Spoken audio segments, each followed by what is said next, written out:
आज की बात। स्वागत। आप जानते हैं कि आज की बात में इस समय हम लोग बौद्ध सम्राट कनिष्क, इनका जो कार्यकाल रहा है और इनकी जो पूरी जीवनचर्या रही है और इतिहास में बुद्ध धर्म की समृद्धि में उनका क्या योगदान बनता है, इसको हम समझने का प्रयास कर रहे हैं। और पिछले कड़ी में हमने देखा कि बौद्ध सम्राट कनिष्क ने चौथी बुद्ध संगीति का आयोजन किए और ये संगीति समाप्त होने पर यहाँ 1,00,000 श्लोक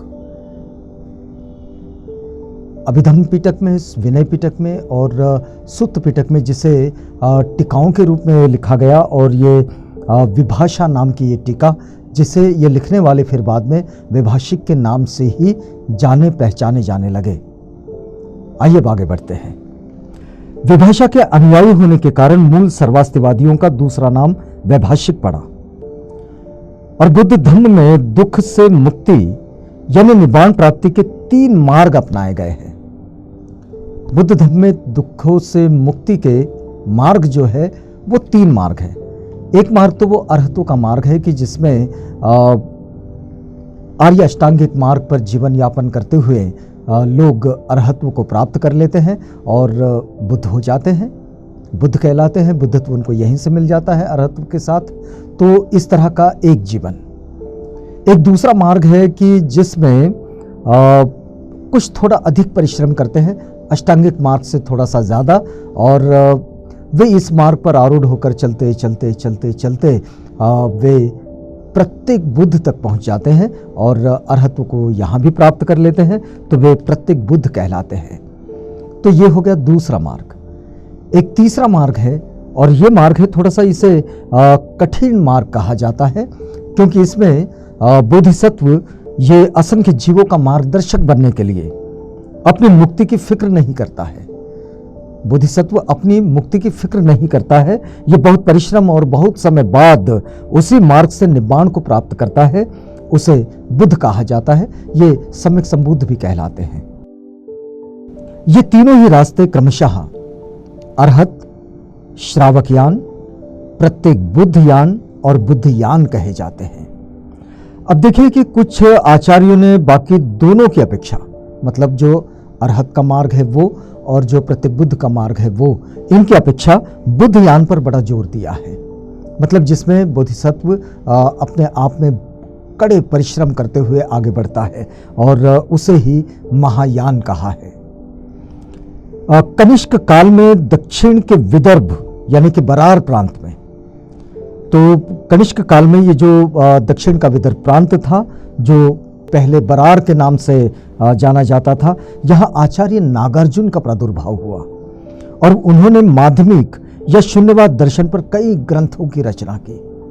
ये जो शून्यवाद है, इस शून्यवाद पर नागार्जुन की रचनाएं जो हैं वो बड़ी प्रसिद्ध हैं। संगीति के समाप्त होने के बाद कनिष्क अशोक के पद चिन्हों पर चले और उन्होंने कश्मीर बौद्ध संघ को प्रदान कर दिया।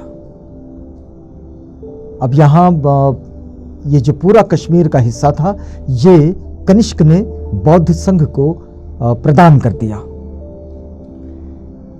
वैसे ही बिल्कुल जैसे सम्राट अशोक चले। और कल्हण की राज तरंगिणी के अनुसार कनिष्क ने बड़ी संख्या में विहारों का निर्माण कराया। इसी प्रकार चैत्य भी बनवाए। उन्होंने कश्मीर में एक नगर का निर्माण कराया जिसका नाम कनिष्कपुर था। कश्मीर में उन्होंने ये एक नगर भी बनवाया था जिसका नाम कनिष्कपुर था। कश्मीर में वर्तमान कनिष्कपुर,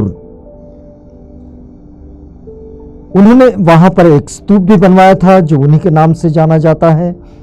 और इसी स्तूप के पश्चिम में एक विशाल विहार बनवाया था जो कनिष्क महाविहार के नाम से प्रसिद्ध था, इस स्तूप के बाजू में। अब ये दोनों इमारतें पुरुषपुर यानी कि पेशावर में थी, वर्तमान जो पेशावर है।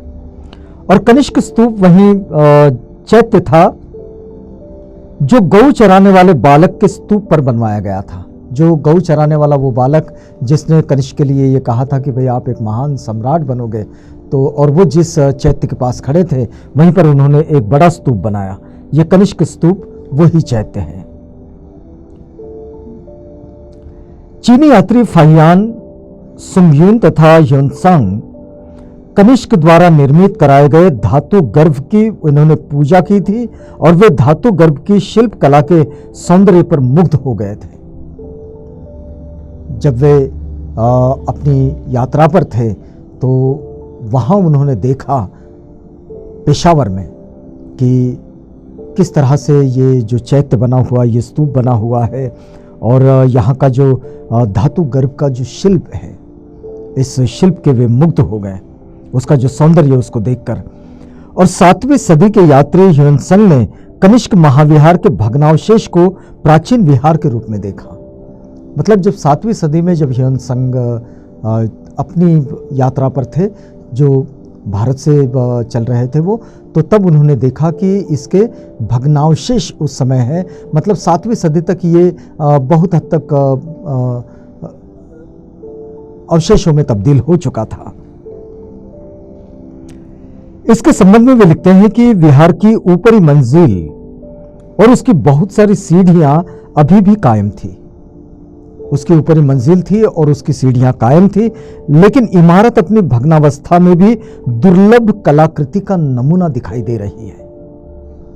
ह्योनसंग लिखते हैं कि इस समय भी यह अपनी दुर्लभ कलाकृति का नमूना, यानी देखिए आप कि उस समय कला के प्रति जो कनिष्क का प्रेम था और जो समर्पण था, वो समर्पण इस वक्त तक बना हुआ था और वो दिख रहा था कि किस तरह इन्होंने कितनी समर्पित भावना के साथ इस कलाकृति का निर्माण किया है।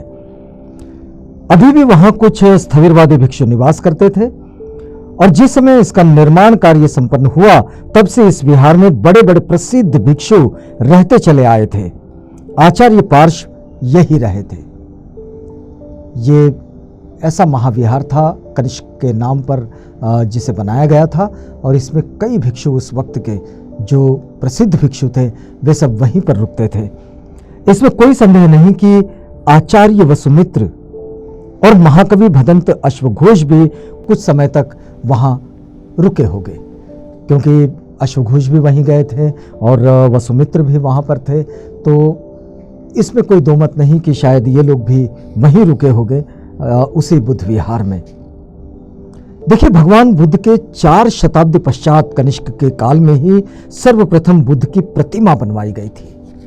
ये बड़ी महत्वपूर्ण जानकारी है कि उससे पहले तक तथागत बुद्ध की जो पूजा होती थी, मतलब उनके गुणों की पूजा, बुद्ध पूजा ऐसे कोई होती नहीं है, उनके गुणों की पूजा होती है। बुद्ध पूजा में भी गुणों की ही पूजा की जाती है। तो तब तक सिर्फ उनके चिन्ह हुआ करते थे। कभी पद चिन्ह होते थे, कभी उन्होंने जो बताई हुई शिक्षाएं हैं उस शिक्षाओं को चक्र के रूप में स्थापित कर उसे बनवाया गया था, लेकिन उनकी मूर्ति नहीं थी। कनिष्क के काल में सर्वप्रथम तथागत की मूर्ति बनाई गई और महायान के प्रचार के साथ साथ जहां बुद्ध प्रतिमाओं की पूजा अर्चना बड़े ठाट बाट से होने लगी, वहां सैकड़ों बोधिसत्वों की भी मूर्तियां निर्माण की गई। अब देखिए कि यहाँ से बुद्ध धम्म में वैसे तो ये सब जानते हैं कि तथागत बुद्ध ने मूर्ति पूजा का कभी समर्थन नहीं किया है, लेकिन आप ये भी देख सकते हैं कि पूरे संसार में तथागत की ही मूर्तियां सबसे ज़्यादा बनी हुई हैं।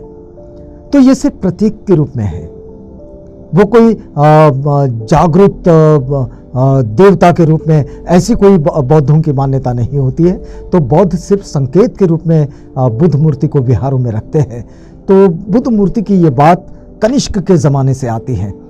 अगली बात को आगे बढ़ाएंगे जब हम अगली कड़ी में मिलेंगे। तो यहाँ हम रुकते हैं इस वादे के साथ कि आपसे पुनः भेंट होगी। तो तब तक के लिए हमें इजाज़त दीजिएगा।